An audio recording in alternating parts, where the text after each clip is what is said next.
Hi everyone, this is Grandmaster Eugene Perelshteyn, and welcome to my series on the King's Indian Defense Knight A6 variation. Now, I have been playing King's Indian as black all my life, and I would like to share with you one of my pet lines, this Knight A6 variation against the classical setup.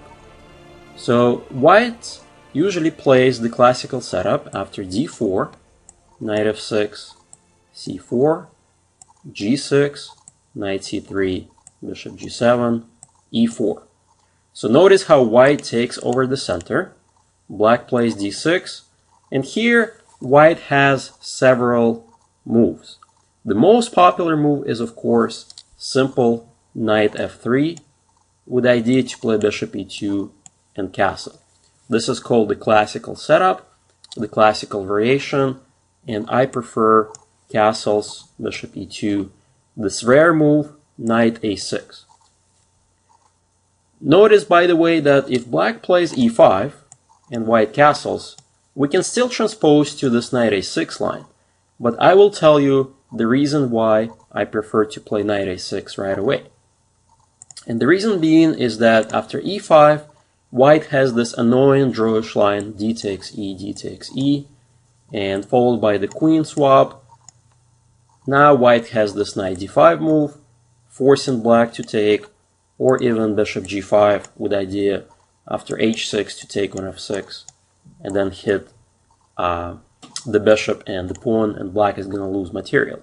So these lines are not that dangerous if black plays correctly, but I simply want to avoid it by playing this early knight a6. So this is going to be the topic of my series, and let me share with you some of the dynamic possibilities that black will have. So after white castles, e5, white has many ways to counter the setup, and in part 1 I'm going to share with you ideas after d5 or d takes e, which both of these moves are not really big deal for black. Then I'm gonna show you rook e1 with the idea to kind of build Marta-like center and not to move the d pawn at all. And of course the most popular move, bishop e3. We will cover all of these moves in its due course, but for now let's kind of back up. Back up to even right here, and after black played knight a6, just to share with you some of the ideas of this setup. So why knight a6 as opposed to any other square? The knight is sort of going to the edge of the board.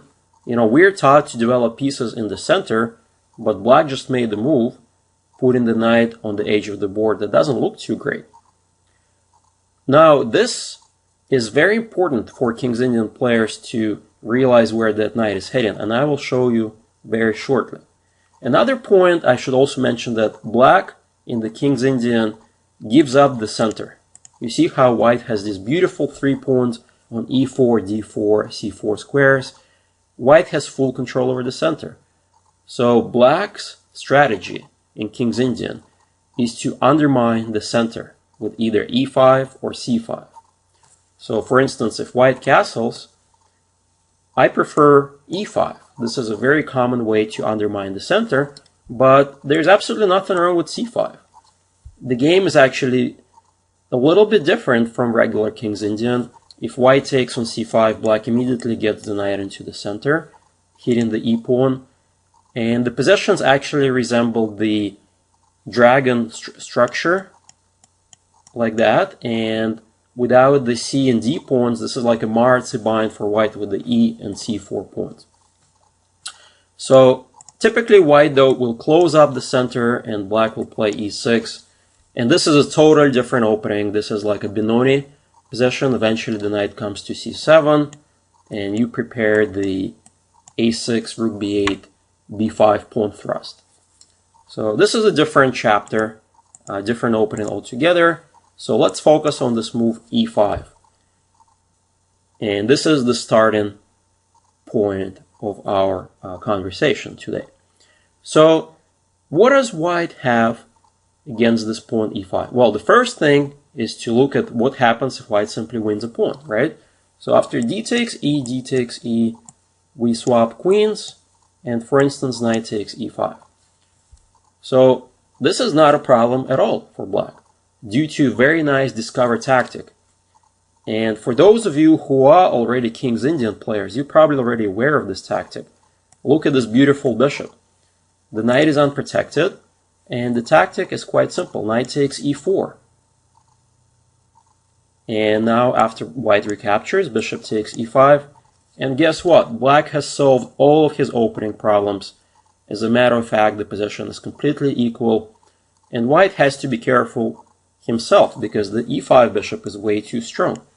Looking at all these diagonals. One thing I should mention, that white doesn't really have time to seize the f6 square, because after bishop g5, we have a very simple move, rook e8, and now knight f6 check, which normally would be a good move to seize that f6 square and trade the bishop for the knight, simply loses a piece.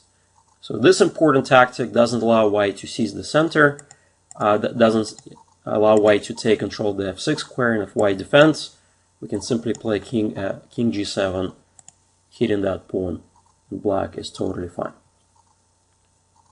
And I should also mention that if white tries to go for some tactics, they actually backfire, because knight takes c3, counter tactic, hitting the bishop, and white doesn't have time to take the rook.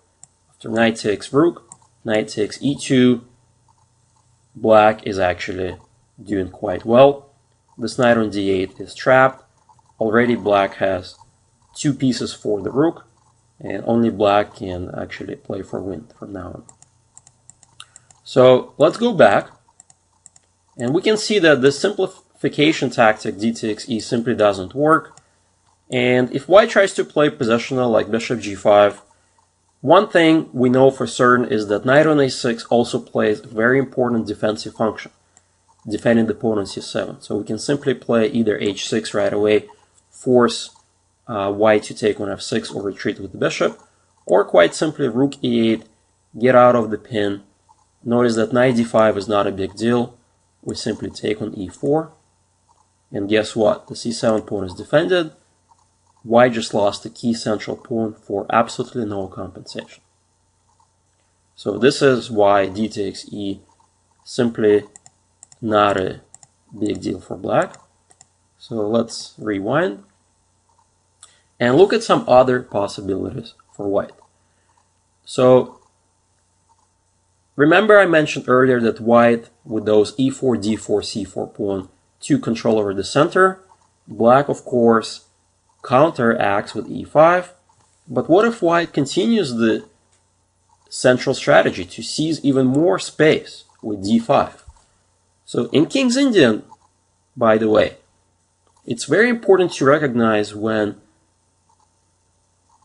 white can play d5 and white cannot play d5. In these types of positions, with the knight on a6, d5 is welcomed by black anytime. Why? Because if you compare this setup to the classical main variation where black develops the knight to c6, so let's assume for a moment that the knight was rather on c6 rather than a6 square, the knight retreats to e7. From e7, that knight really has no squares. And on all of that, white wins a tempo, right? Because knight is hit on c6, knight has to retreat on e7. Well, this is a dream position for black's knight.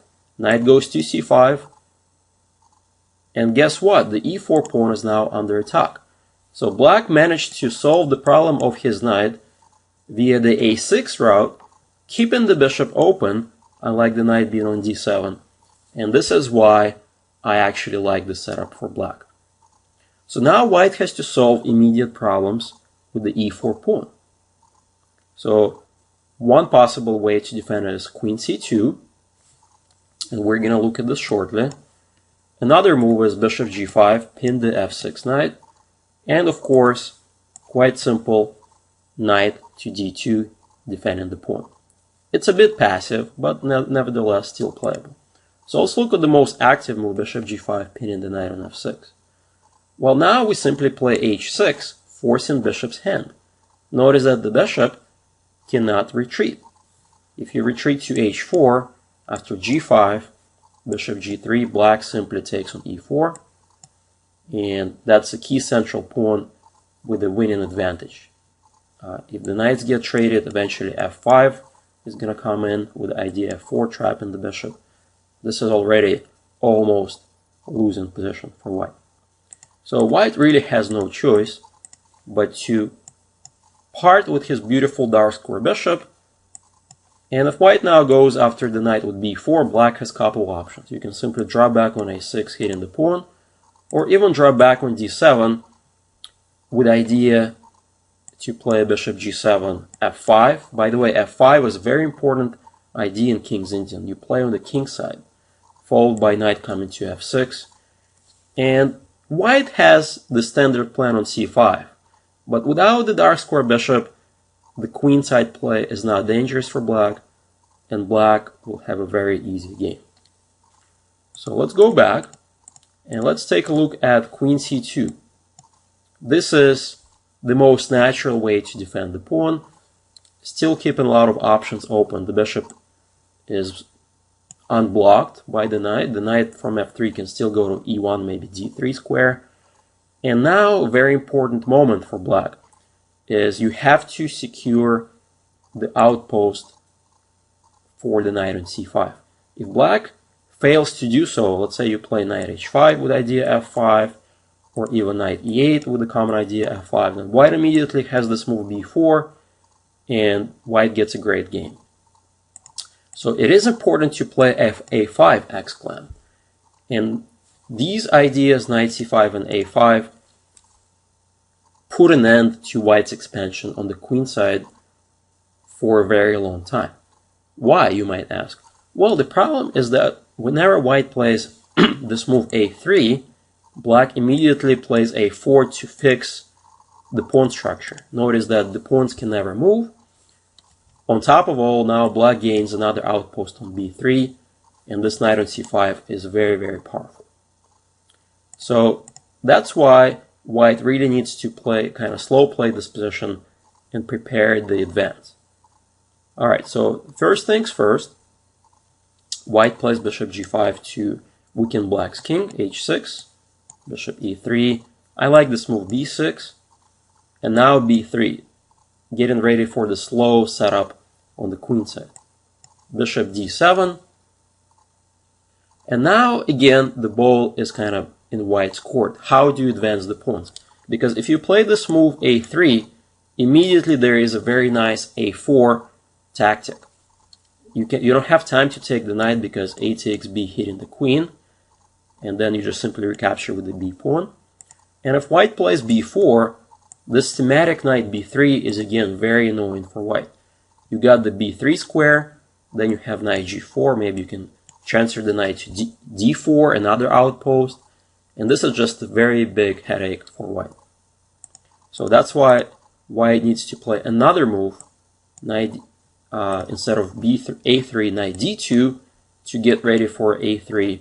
But in due time, of course, black gets his own counterplay. I can play either knight g4, get the light square bishop, followed by dropping back to d7 and f5.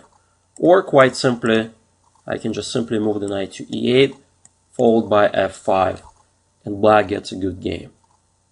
So white is gonna end up playing f3.